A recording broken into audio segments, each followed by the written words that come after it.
Como ficou o julgamento do tema número 6 do STF, que diz respeito a fornecimento de medicamentos de alto custo pelo Sistema Único de Saúde?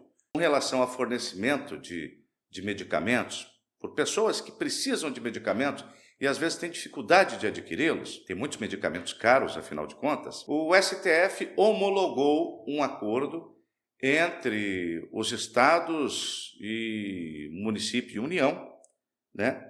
E nesse acordo ficou decidido várias questões. Ficou decidido alguns critérios para a pessoa ir buscar na justiça o direito a medicamentos, né? Os critérios que legitimam a pessoa a ir buscar na justiça o direito a medicamento. E o primeiro desses critérios é o seguinte: você não busca mais o medicamento direto na justiça sem passar pelo crivo da via administrativa. O que significa isso?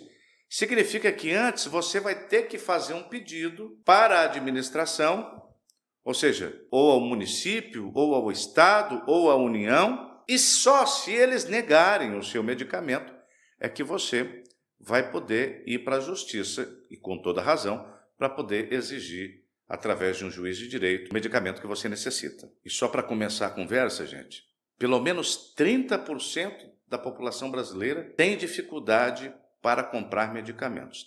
30%. E é claro que nós aqui não estamos falando de uma cibalena, né? Quem é das antigas lembra da cibalena, né? Que é um analgésico comum, né? Nós não estamos falando aqui de um Benegripe, nós estamos falando de medicamentos de custo mais elevado, medicamento que a pessoa depende deles para viver e que a pessoa não pode parar de tomar. Nesse acordo, ficou consignado que o poder público vai criar uma plataforma. Uma plataforma deve ser, o texto da homologação do acordo não esclarece o que é essa plataforma, mas eu suponho que deva ser um app, né? um aplicativo do governo, como tem tantos, né? Que a pessoa entra lá e faz o pedido, junta a documentação que o pessoal exigir e faz lá o pedido de medicamento. E diz que essa plataforma, que será nacional, reunirá todas as informações sobre as demandas de medicamento. A pessoa deverá preencher dados básicos que permitam a análise administrativa do pedido pelo poder público e as informações poderão ser compartilhadas com o judiciário.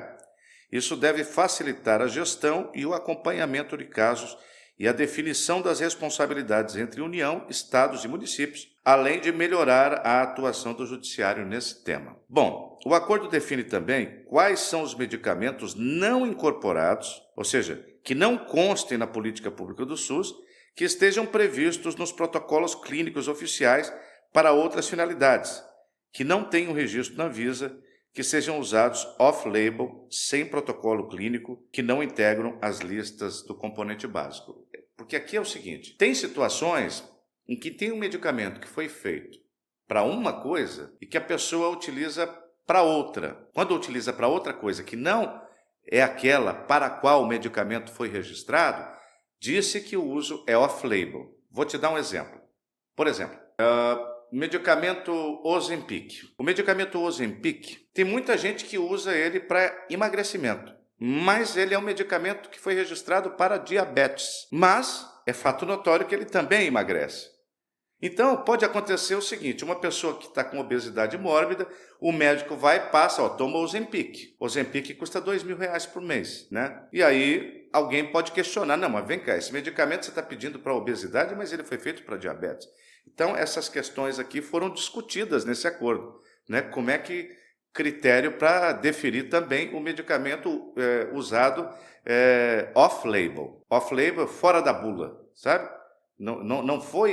Não é o uso que está relacionado à finalidade do medicamento na concepção. E, por fim, fica também decidida a questão da competência. Quem é que pode julgar isso aí? Isso pode ir para o juizado especial? Isso pode ir para a Justiça Comum ou é a Justiça Federal? Ficou assim. As demandas relativas a medicamentos não incorporados ao SUS, mas com registro na Anvisa, tramitarão na Justiça Federal quando o valor anual do tratamento for igual ou superior a 10 salários mínimos, 210 salários mínimos. Nesses casos, os medicamentos serão custeados integralmente pela União. Então, gente, se o medicamento custar acima de 210 salários mínimos, e aqui é o valor anual, de 210 salários mínimos para cima, é a União, é o governo federal que tem que pagar esse medicamento. Quando o custo anual unitário do medicamento ficar entre 7 salários mínimos e 210 salários mínimos, os casos permanecem na Justiça dos Estados, nos TJs dos estados, de cada um dos estados brasileiros.